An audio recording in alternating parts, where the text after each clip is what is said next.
What up, everybody? This your host, Obed. Welcome back to this episode of Kyngs Table. That's Kings with a Y. And today, you know, we're going to answer the 4 questions that I asked this past week. Every day for 4 days, I ask questions.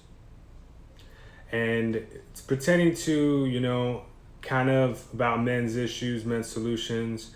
And we discuss them on this. We take the time on this episode to discuss what they are, what people responded, and my own 2 cents. So I'm gonna jump into it with the first question. Now, the first question I thought about a lot, because I have a very unique perspective on it. And the first question was, is boys will be boys the same as never hit a girl? Now, the answers that I received were 9% said yes, 91% said no. And I could see that, I feel like that is a great example of how society views the duality between men and women, right? So the 91% that said no held the belief that, those are two totally different things. You never hit a girl. 9% said, it's the same thing, right? So I am going to side with the 9% that said yes. Now, let me break down why I believe that it is the same thing. And I'm going to start off with boys will be boys, just so, everyone's on the same page and I'm not looked at as some asshole, okay? So boys will be boys.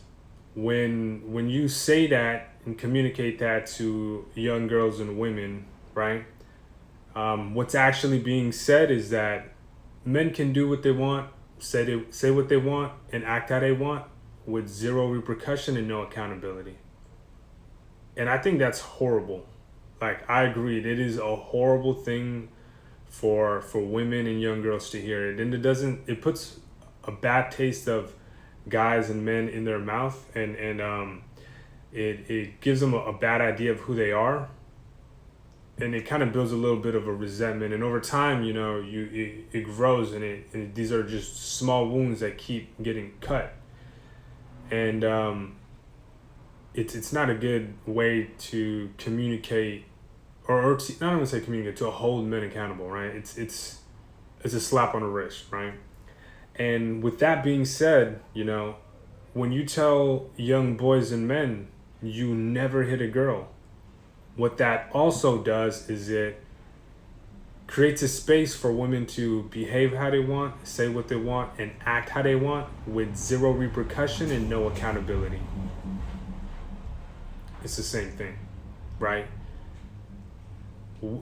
And I know, like, some people may be getting aggravated and be like, what? Like, no, those are two. It's the same thing, and it's crazy because on both ends, someone gets violated and someone gets away, right? And that's how, like, and that's just a very small, like, perspective that I can give you, that when the people that have been fed this and grow up, and the people that have been not held accountable for their actions grow up, they go on to do more heinous things, right? And then it kind of splits both halves of the species away from each other, right? And ultimately, like, the point of that first question was to say, hey, look, we're going through the same thing differently.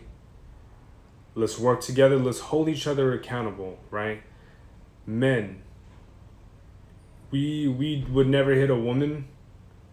We only get an urge if she violates us, right? Whether that's our respect, physically, mentally, emotionally. That's when we get riled up to respond. And I'm not gonna condone violence against women. I'm not. That's just not gonna. I cut that right here. But these things trigger us, right? And we gotta have that control, that self-control, and just walk away. It's easier to just walk away from that situation than respond and react to it.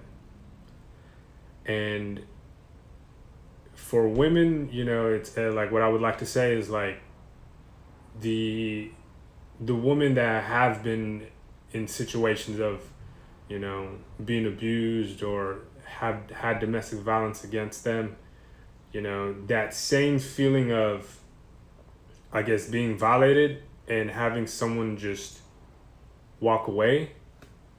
It's the same feeling that men have, that where they get violated, where a woman hits them and they can't react to it, right? And I think as men, we should hold other men accountable and ourselves, and as women, women should hold themselves accountable and other women accountable.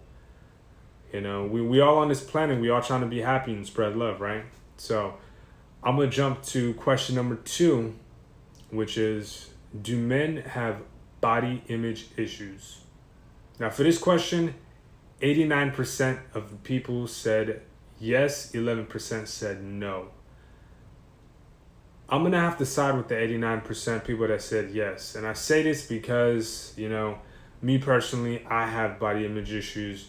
I know other men who are a little bit scrawnier than me have body image issues. And there's obviously people that are bigger than me that have body image issues. And, to that, I can only respond with two things. I want to say two things. Actually, three. I put that three, actually. So the first thing I want to tell people, or tell men that have body image issues, is, and it's going to be easier said than done, but the first thing is accept your body for what it is and love yourself. Love your body. All right? Easier said than done. Know that. And then the second thing is, ask yourself, are you feeding your body the best thing that you possibly could? The most nutritious, the most vitamins, best, cleanest carbs, proteins, fats? Or are you feeding it junk? Right?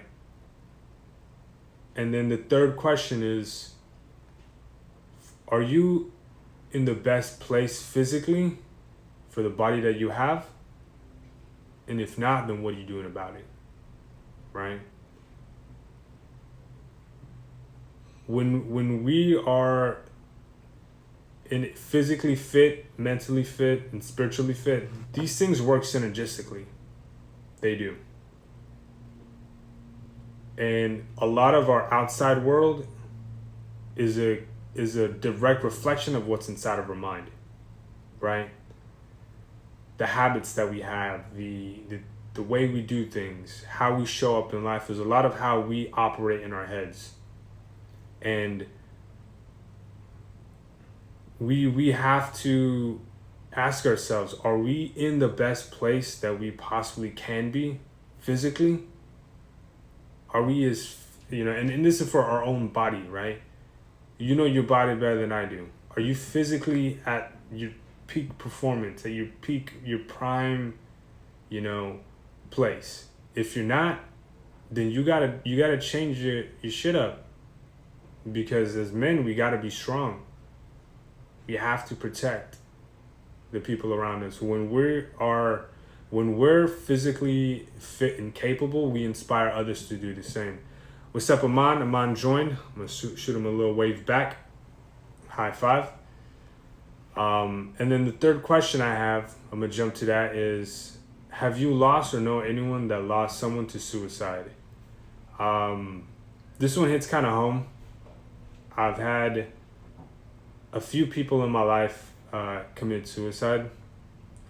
Even this past weekend, my little brother said someone from our mosque attempted to commit suicide and that they were currently at the hospital. And, this shit is real. And to answer that, well, 71% said yes, 29% said no. But this shit is real, There's men that don't know where to go, that literally feel like dying is better than living. And I think that's one extreme to look at, but it is real, I feel like it's a boundary, And I always encourage, men, hey, like, heal, Go to a therapist. Take care of yourself. Take care of your body. Take care of your mind. Take care of your heart and your spirit, because these are the things that will take us from where we're at to a whole other level. To a whole other level. And like, we can't even fathom what that level is at. Like, you'll level up and then you'll be like, all right, cool, I'm good. And then you'll be like, you level up again, and then you start to question, like, how far can you really go? And then it's just a level up from there. So I encourage all men and women, reach out to people. Reach out to people you haven't talked to in, months, maybe even years, just to say, hey, how you doing? I hope you're okay. Because that will go a long way. And the crazy thing is I think there was a study, if I recall, where they asked someone who survived a suicide attempt, and they said, I just wish someone stopped and said hi. And it's literally that easy to change someone's life, to smile and just, engage with someone in a positive way. And that just comes to show the power that we have as kings, as queens, like, the smallest things can make the biggest difference, And that brings me to my fourth question that I asked was, what qualities of you do you appreciate? What things about you do you like?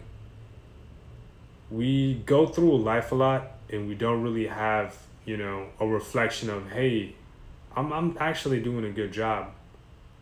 I'm not as shitty of a person as I think of in my head, We all have this devil in our ear spitting things, telling us, oh, you're not good enough, or, oh, you're not this enough, or you need to have this to be happy, you're this or that. And reality, it's like, no, we have everything that we need, everything that we want right in front of us. We just need to shift the awareness and bring perspective into that and say, hey, look, I'm blessed.